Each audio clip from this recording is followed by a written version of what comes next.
Ven, tenemos nuestra cena del Señor, como acostumbramos cada primer domingo de mes, con la situación de que, pues mientras podamos vernos para comer juntos, pues celebramos nosotros aquí, ¿verdad? Con este precioso memorial, este simbolismo.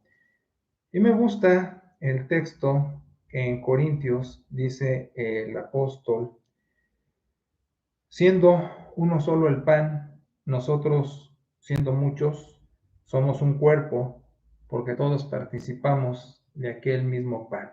Y a la distancia, presencial, si es la oportunidad en su momento, participamos juntos de este acto donde el Señor es festejado, sobre todo el Señor es festejado.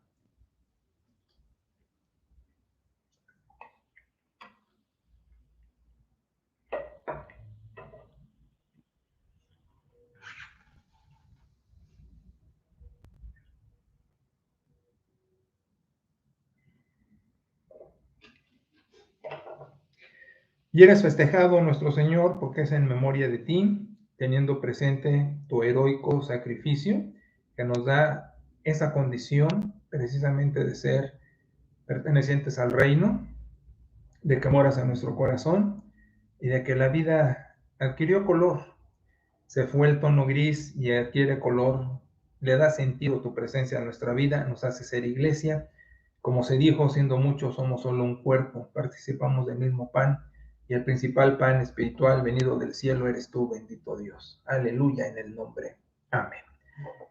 Muy bien, con el gusto enorme de saludarlos a todos, pues vamos a el pasaje que es un textote. Pero con ese optimismo siempre dice que ya lo leyeron, y bueno, yo también voy a decir que sí, ¿verdad? Que ya lo leyeron, porque pues para eso se los mando, para que preparen con anticipación su lectura y así no llegue de repente improvisados a la misma, ¿no? Así tienen varios días, creo que se los mando desde el martes por ahí. Bueno, entonces también les advertí que es el último pasaje de Hechos, porque hacemos un paréntesis y nos vamos a empezar a ir a las cartas que escribe Pablo según va caminando en Hechos. También les advierto que no están muy de acuerdo otros autores en cuanto al origen cronológico de las cartas paulinas.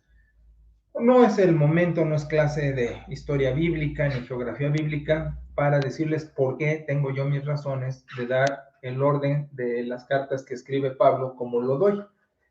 Pero tengo argumentos, por supuesto. Entonces, terminando este sermón, en 8 días empezamos la carta a los Gálatas. Nos va a llamar mucho la atención cómo vamos a caminar en el Nuevo Testamento. Terminando la carta de Gálatas, regresamos a Hechos, donde nos quedamos, capítulo 15, verso 36, y sigo predicando Hechos hasta, eh, hasta el capítulo 18, porque ahí vuelvo a interrumpir y vamos a Tesalonicenses, a las dos cartas de Tesalonicenses.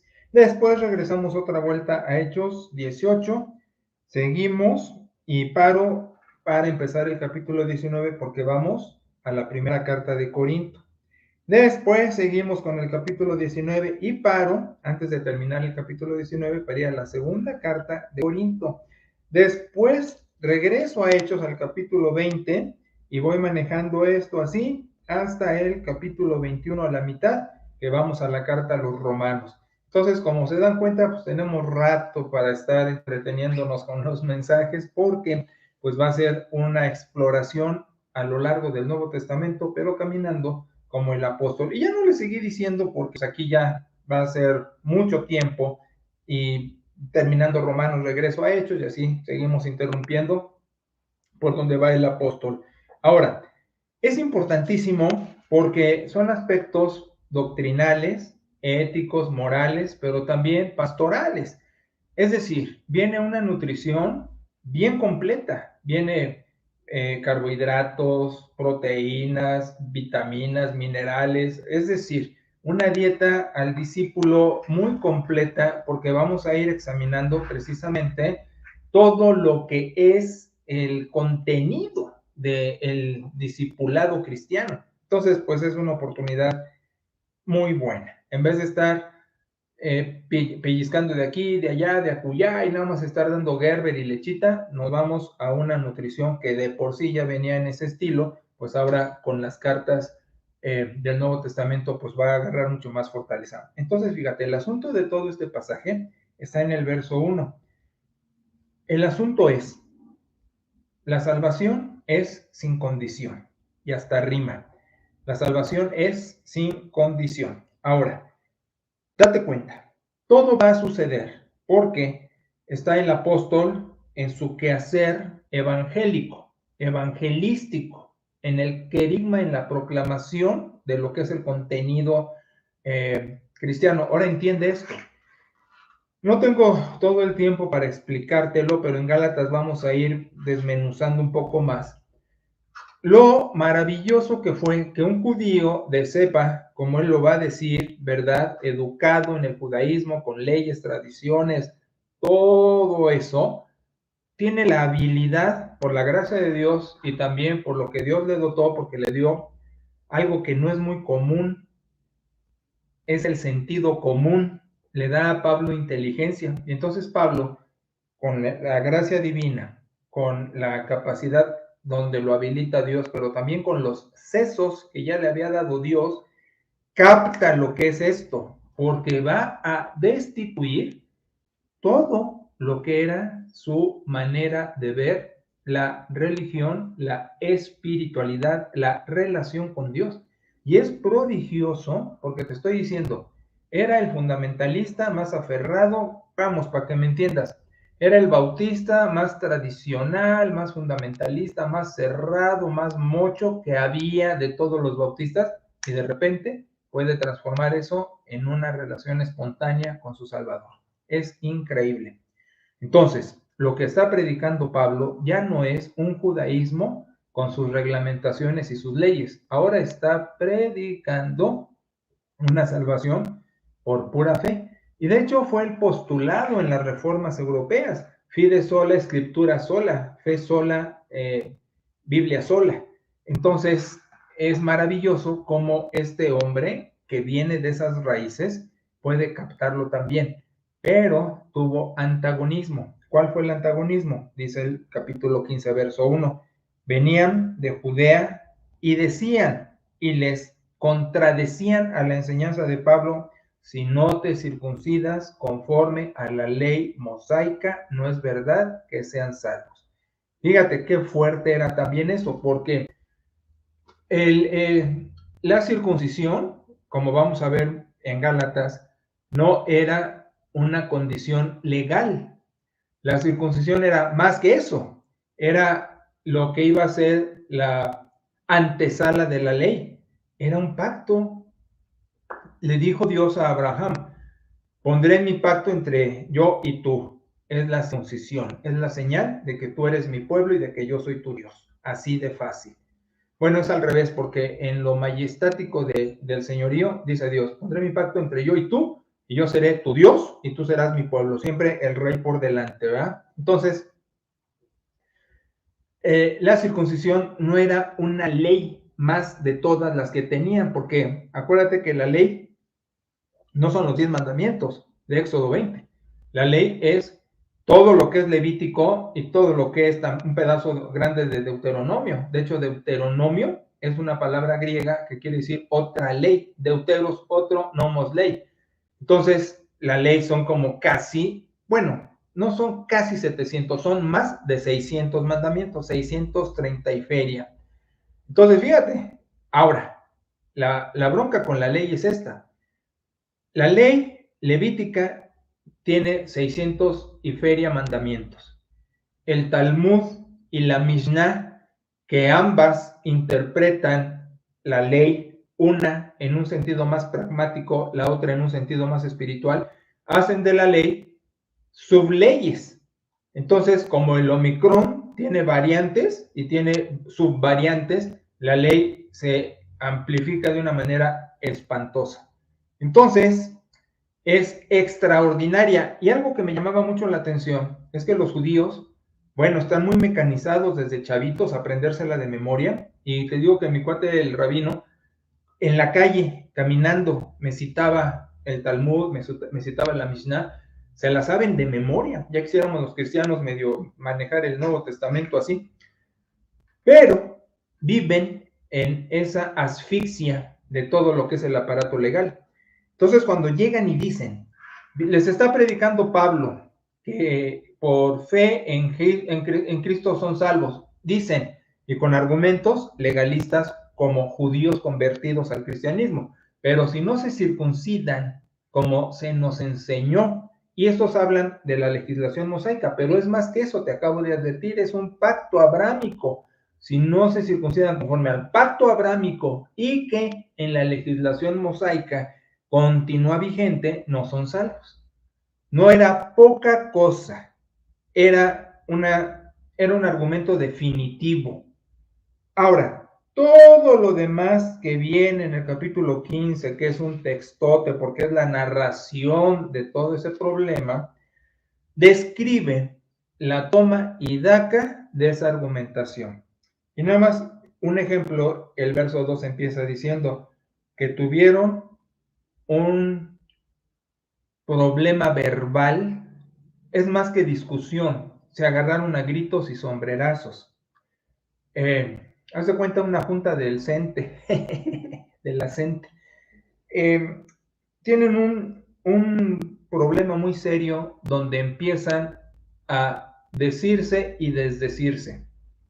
Y entonces se hace más grande esto y viene, como dice el texto, más liderazgo, les llaman ancianos, que eran ya los que empezaban a liderar la incipiente congregación cristiana, ¿sí? Porque todo empieza ahorita en Jerusalén, pero ya ha habido, por eso va a venir Gálatas, viajes a Galacia. Ahora, Galacia, para ayudarte, es como si yo te hablara de un estado de la República. Y los diferentes municipios son las provincias que están narradas desde el capítulo 13, ¿sí? Pero a mí no me gusta entrar a eso porque son detalles que sí son interesantes, pero nos pierden. Y no me interesa hablarte de geografía bíblica, me interesa alimentarte como discípulo para tu crecimiento, pero también tu pastoral, tu tranquilidad, todas esas cosas, ¿no? Entonces regreso y el apóstol entonces con los ancianos, que eran los que empezaban a liderar las incipientes congregaciones y reunidos en Jerusalén, por eso tú tienes un subtítulo correcto, de esas veces que sí le atinan, dice el Concilio de Jerusalén en tu Biblia Reina Valera. Acuérdate, eso no es inspirado, es un subtítulo del editorialista, pero es correcto.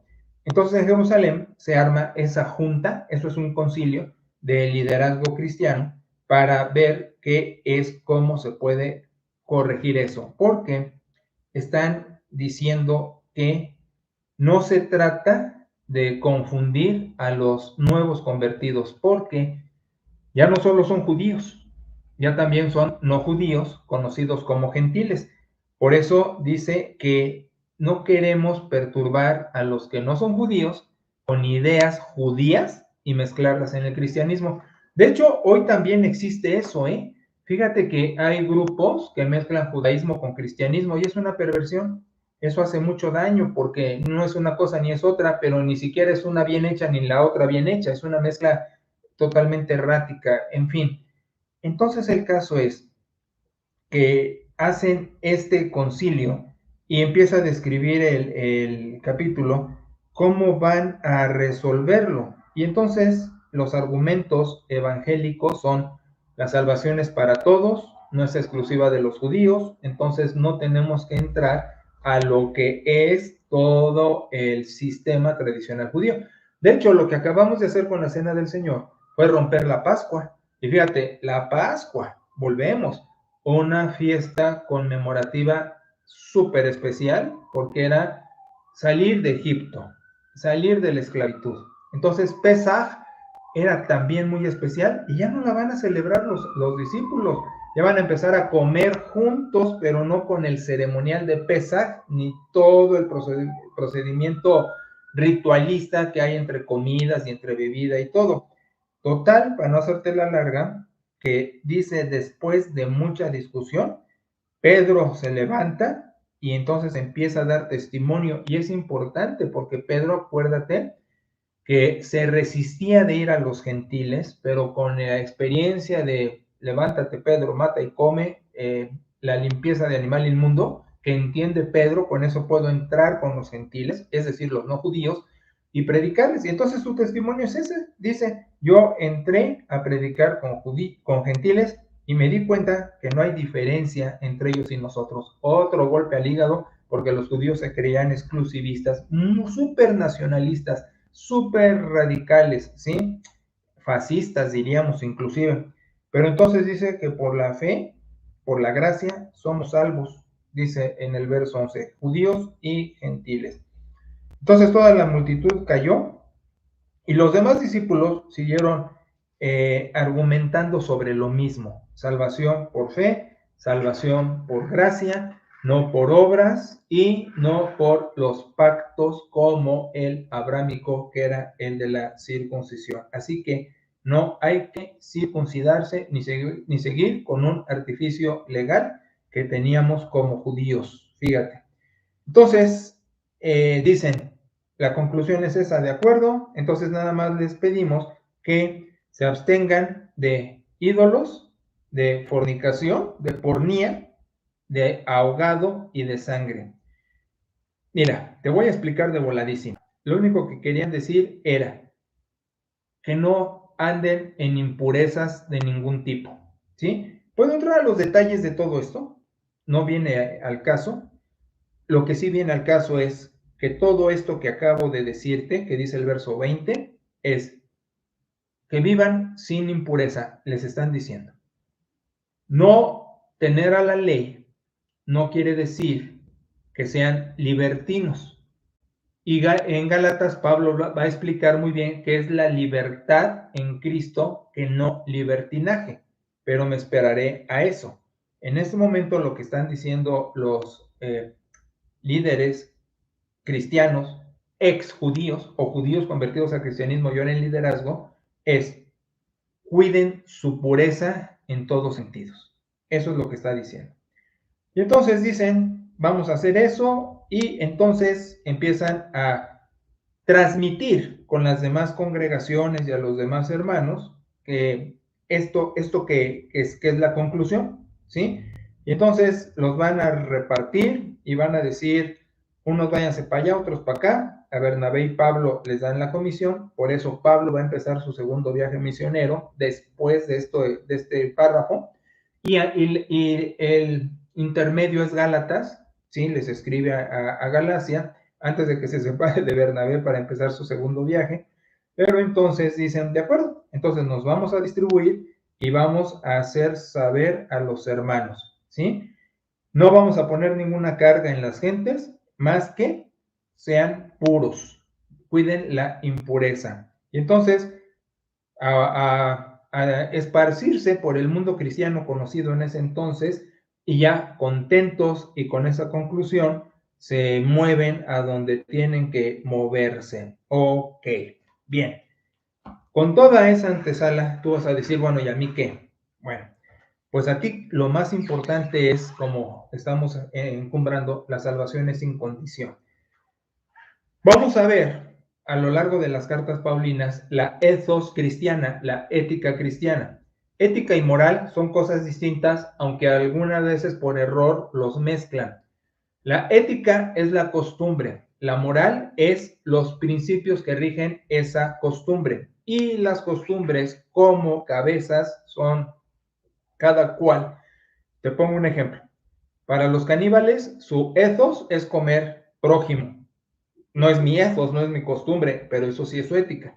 Entonces, en su ética, ellos hacen su moral, cómo vamos a comer prójimo. ¿Me entiendes? Eso es la diferencia entre ética y moral. Pero si no me entiendes, no me apura mucho, porque lo voy a explicar con más detalle en el camino que vamos a ir recorriendo. Ahorita lo que me urge que sepas es, tu salvación es sin condiciones. ¿Qué te estoy diciendo?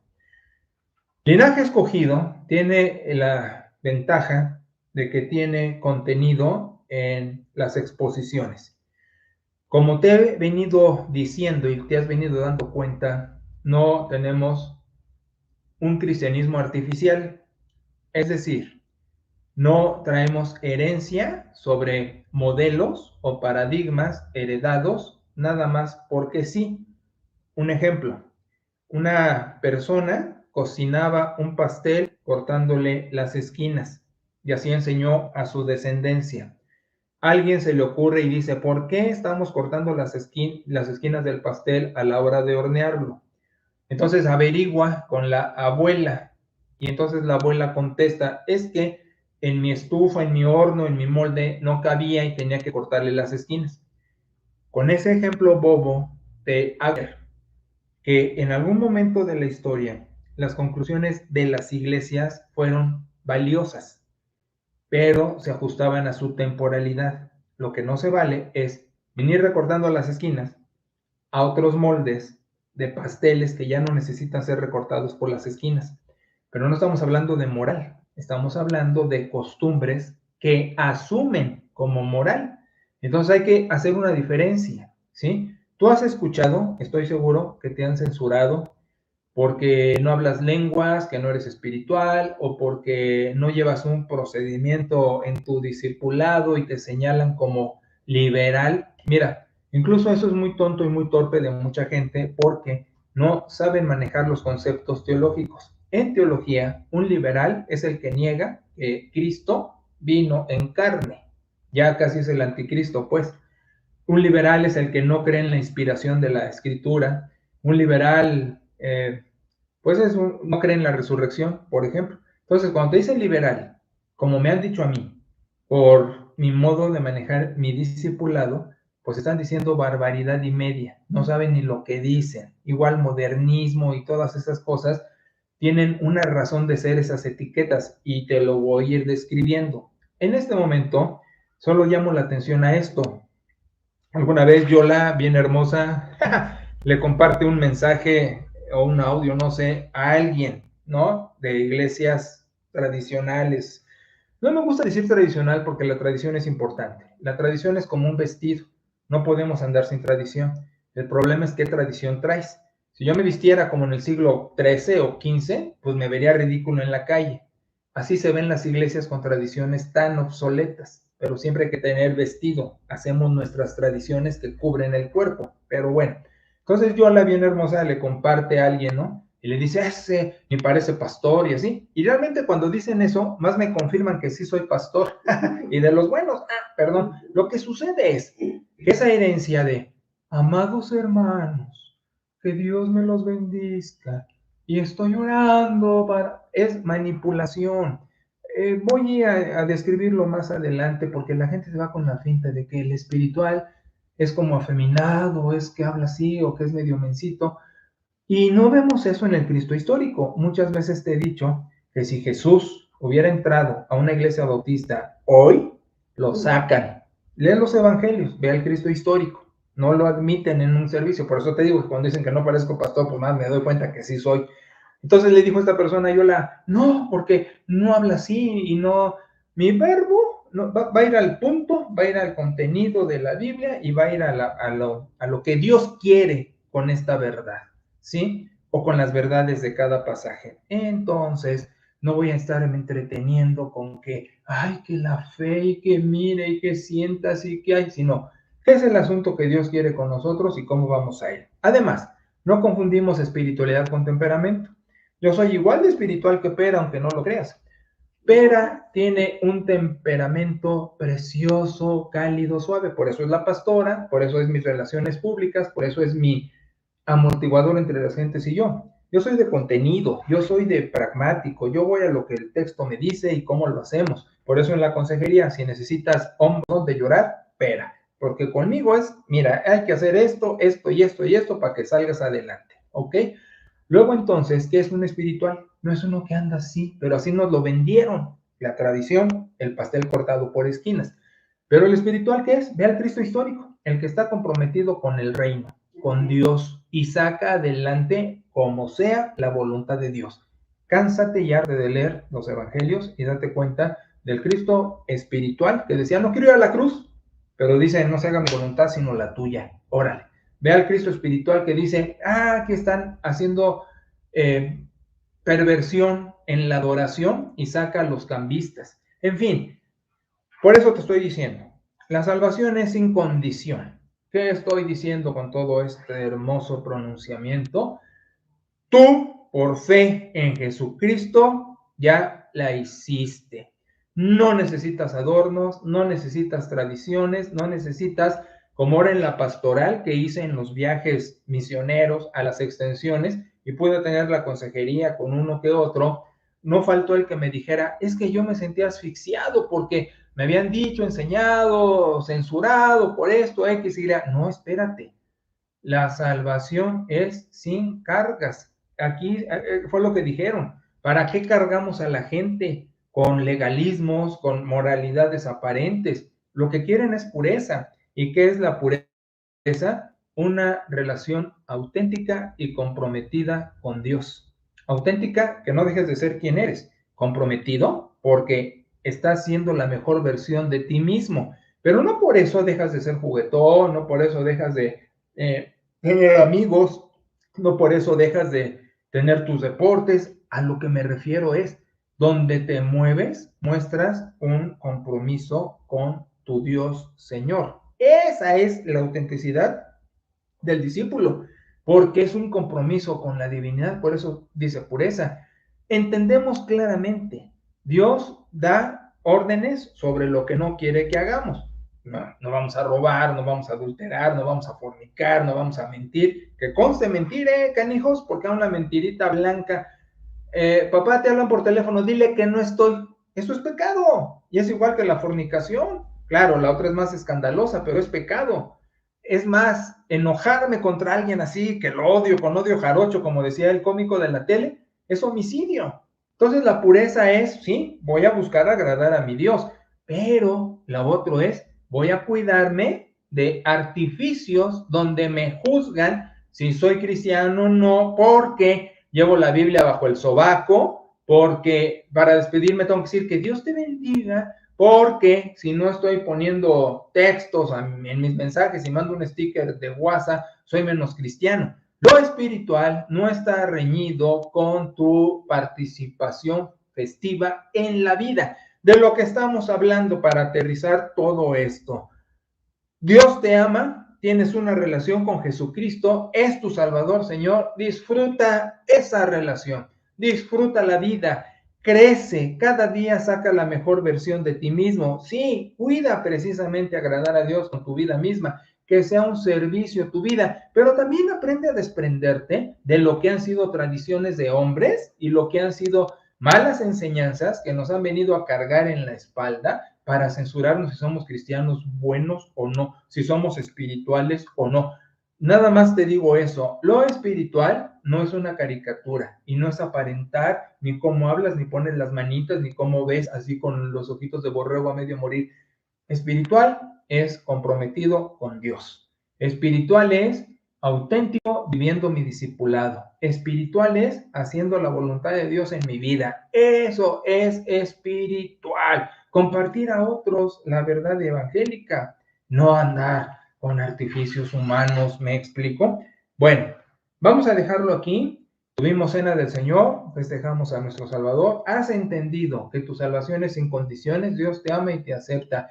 Cuando has entregado tu corazón a Jesucristo, has entrado a una dinámica estupenda, todos sus pecados son borrados, lo acaba de cantar Perita, en un canto de escuela bíblica de vacaciones, ¿no? Es verdad que mis pecados perdonados son, por supuesto, estás en Cristo, disfruta la vida, sé tú, pero sé tú sacando la mejor versión de ti mismo, que agrade a Dios, que lo honre y que edifique a los demás, pero no tengamos las falsas apariencias de la gente que cree que el pastor tiene que ser así y hablar así, decirte así. No, hombre, o que el cristiano tiene que andar con su biblioteca en el sobaco todo el tiempo para ser cristiano. Dice Dios, que esté en tu mente y en tu corazón, caramba, que la disfrutes, pero que la vivas, que la ejemplifiques. Por eso el linaje escogido tiene rumbo.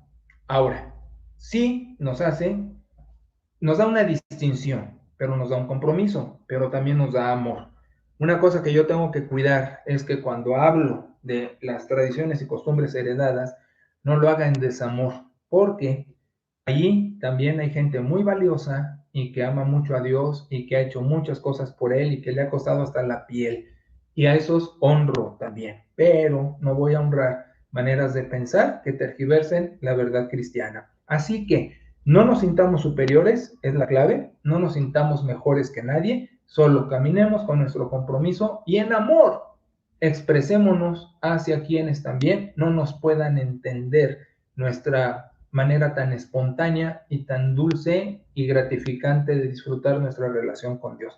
Pero el hecho es ese, tenemos una relación con Dios porque tenemos a Jesús en nuestro corazón, porque somos sus discípulos, porque le seguimos, le servimos y le amamos. Padre, gracias por estas verdades extraordinarias, Señor, y que no tenemos que sujetarnos a tradiciones y costumbres que nos han heredado, porque la relación contigo es lo más rico, eres nuestro amigo, caminamos contigo y eso es delicioso. Aleluya. Te ruego por todos, por cada una de tus ovejas, las casas que forman tu casa, para ir caminando muy sabroso en este trayecto de contenidos y tú nos vayas formando a través de ellos, pero que ahorita todos sepan esto y que lo sepan bien. Nos amas a todos, nos aceptas a todos y caminamos contigo disfrutando la vida porque vamos tomados de la mano contigo, pero disfrutando también todo lo que implica nuestra existencia y con los que amamos tanto. Paz con todos, salud para todos, bendición para todos, en el nombre. Amén y amén. Un placer, oveja preciosa, saludarte. Bendiciones. Hasta la próxima.